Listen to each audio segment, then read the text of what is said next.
बहुत समय पहले की बात है। सुमनपुर नामक एक गांव में एक बहुत ही स्वादिष्ट और लजीज मटन चावल वाला रहता था, जिसका नाम था अमित। उसे बहुत ही सालों पुराना अनुभव था मटन चावल बनाने का।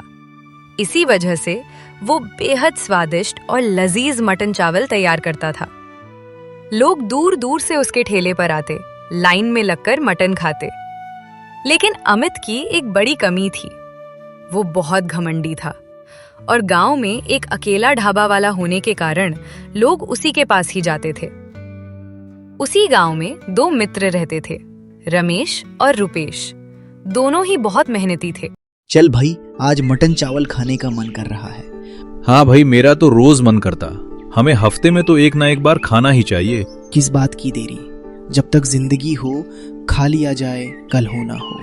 तभी फिर दोनों अमित के पास मटन चावल खाने जाते हैं। अरे अमित भैया, हम दोनों के लिए जरा मटन चावल लगाना। अच्छा ठीक है भाई, मैं अभी गर्मा गर्म मटन लगाता हूँ। तभी अमित ने दोनों को अपनी लजीज गर्मा गर्म और स्वादिष्ट मटन और चावल दे दिया। दोनों चटकारे लेते हुए खाने लगे, जो यकीनन बहुत स्वादिष्ट मटन थी। अरे अमित भाई, जैसा सुना वैसा ही मटन करी और चावल है। मन कर रहा है एक प्लेट और खा लूं। इसलिए तो पूरे गांव में फेमस हुआ मैं। मेरे जैसा स्वाद और कोई नहीं दे सकता। सही में आपके मटन करी का तो जवाब नहीं। बताओ भाई, कितने हुए हमारे? 300 रुपए एक प्लेट का, तो आपके हुए 600 रुपए। तभी दाम सुनकर दोनों चौंक जाते हैं और कहने लगते हैं, ये क्या बात हुई? कल ही तो 200 रुपए थी और आज सीधे 300। अरे भाई, एक अकेले की दुकान है, तुम मनमानी कर रहे हो। अरे तुम दोनों की औकात नहीं है खाने की, तो क्यों आते हो खाने? हाँ, घर में दाल चावल ही खा लो ना। मेरे यहाँ 300 रुपए की ही प्लेट पड़ेगी। अगर खाना है तो खाओ, वरना चलते बनो। देख लेना एक दिन, तेरी ये अकड़ तोड़ कर रहूंगा मैं। तभी दोनों ने पैसे दिए और वहां से निकल लिए। गांव में एक ही मटन का ढाबा का दुकान होने की वजह से अमित अपना मन मुताबिक लोगों को लूटता था। दोनों एक जगह पे रुकते हैं और आपस में बात करने लगते हैं। भाई, तुमने देखा कैसे अकड़ के बात कर रहा था, जैसे मानो कहीं का राजा हो। मैं तो छोड़ूंगा नहीं इसको। आज हमारी बहुत बेइज्जती कर दी अमित ने। अगले दिन अमित ने मटन चावल की कीमत और बढ़ा दी। वही एक ग्राहक वही मटन चावल खा रहा था। तभी वो ग्राहक कहता है, अरे अमित भाई, आज फिर से दाम बढ़ा दिए क्या? कल तो 300 रुपए की एक प्लेट थी, आज 350 रुपए कर दिए। ऐसे करोगे तो कैसे चलेगा? मैं कोई धर्मशाला नहीं खोल रखा हूँ, मुझे भी अपना घर चलाना होता है। 350 रुपए खाना है तो खाओ, वरना सामने से हटो। ग्राहक ने मजदूरी में पैसे दिए और वहां से चले गए। एक पीपल के पेड़ के पास रुके और वहां आपस में बात करने लगे। रुपेश और रमेश वहीं खड़े थे पीछे। अरे मदन, आज इतना उदास क्यों है? लगता है तू अमित का मटन खाकर आया है।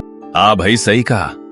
वो इतना अक्कर में बात कर रहा है, इतना घमंडी है कि हम लोग उसके पास खा ही नहीं पाए, इसलिए हमारा पूरा मूड खराब हो गया है। हाँ यार, मैंने भी सुना है कि वो बहुत ही घमंडी है।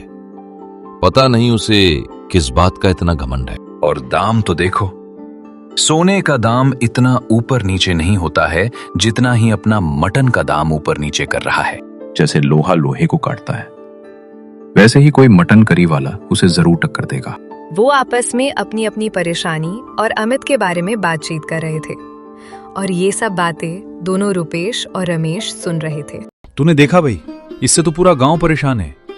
गांव वालों भी चाहते हैं कि कोई दूसरा मटन चावल वाला अपना दुकान खोले, जिससे लोग वहां जाकर खाएं। हाँ, वो बात तो है। हम क्या ही कर सकते हैं ना हमको मसाले का ज्ञान है, ना ही मटन बनाना आता है। मटन करी का दुकान खोला है इसलिए उसमें इतनी अकड़ है। क्यों ना हम दोनों भी गांव में मटन चावल का दुकान लगाऊं, जिससे उसकी सारी अकड़ खत्म हो जाएगी। ये तू क्या बोल रहा है रमेश? हमें तो ना मटन बनाना आता है, ना ही मसाले। हमें नहीं आता, लेकिन गांव में एक आदमी है जिसे ये सब के बारे में बहुत अच्छे से पता है।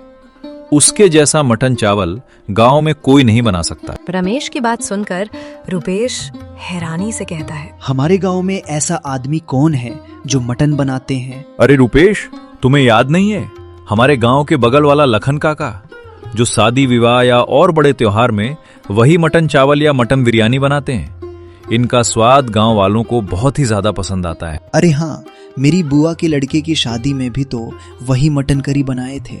उनकी मटन करी खाकर तो पूरे बाराती और लड़की वाले तारीफ कर रहे थे। तो चल, हम भी उन्हीं से सीखेंगे और गांव वालों को गांव का ही स्वाद देंगे।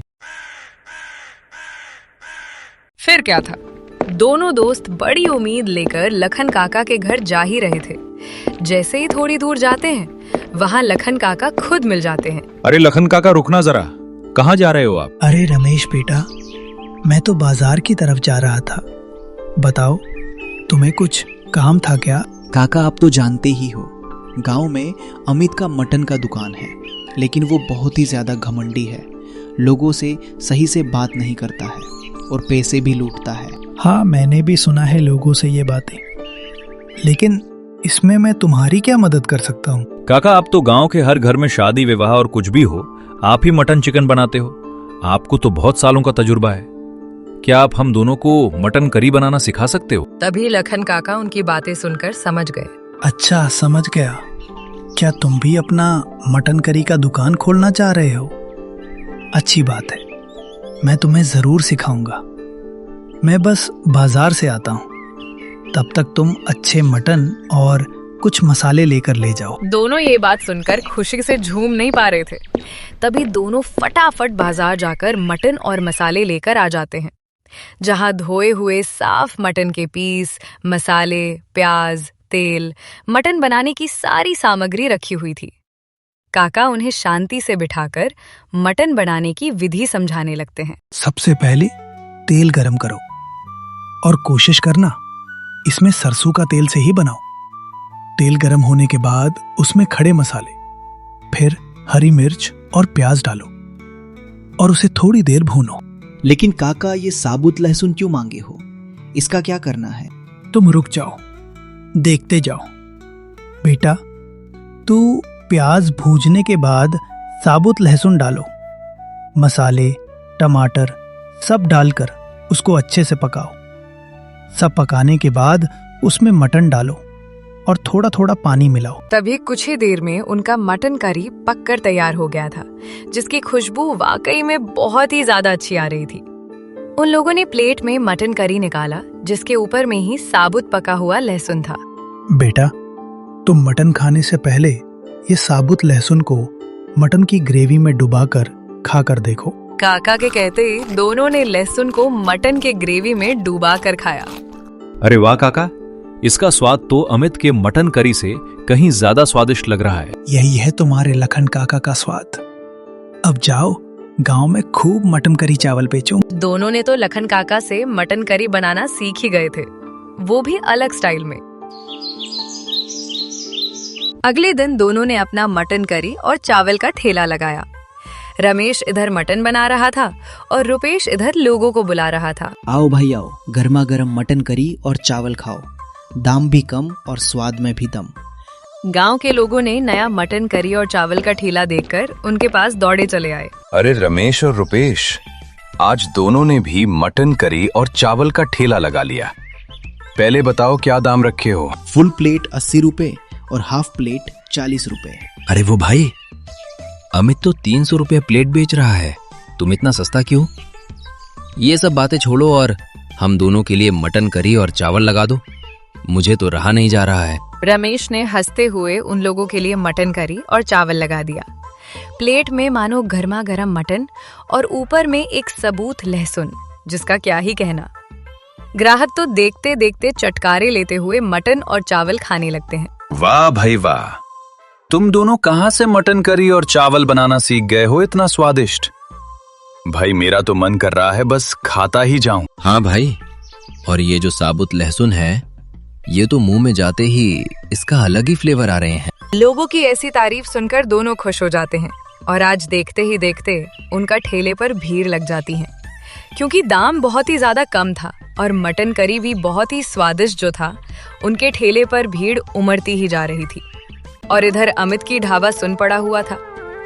अमित के ढाबे पर कोई मक्खी भी नहीं आ रही थी। ये रुपेश और रमेश ने तो सही में अपना ठेला लगा लिया और उनके दाम भी बहुत कम है, इसलिए तो मेरे पास कोई खाने भी नहीं आ रहा है। तभी अमित गुस्से में दांत दबाते हुए उन लोगों के ठेले पर पहुंचता है। तुम अपना ये मटन करी और चावल का ठेला बंद करो। गांव में सबसे पहले मैं खोला हूं ढाबा, इस गांव में सिर्फ मेरा ही ढाबा चलना चाहिए। अब आया कल ठिकाने में। तू तो कहता था खाना है तो खाओ वरना जाओ। हाँ रमेश भाई, ये अमित अपने आप को राजा समझ रहा था। अब क्या हुआ उसको? तभी अमित और गुस्से से लाल हो जाता है और कहने लगता है, अच्छा ठीक है, अब तो तुम लोगों को मैं पंचायत में ही बताऊंगा।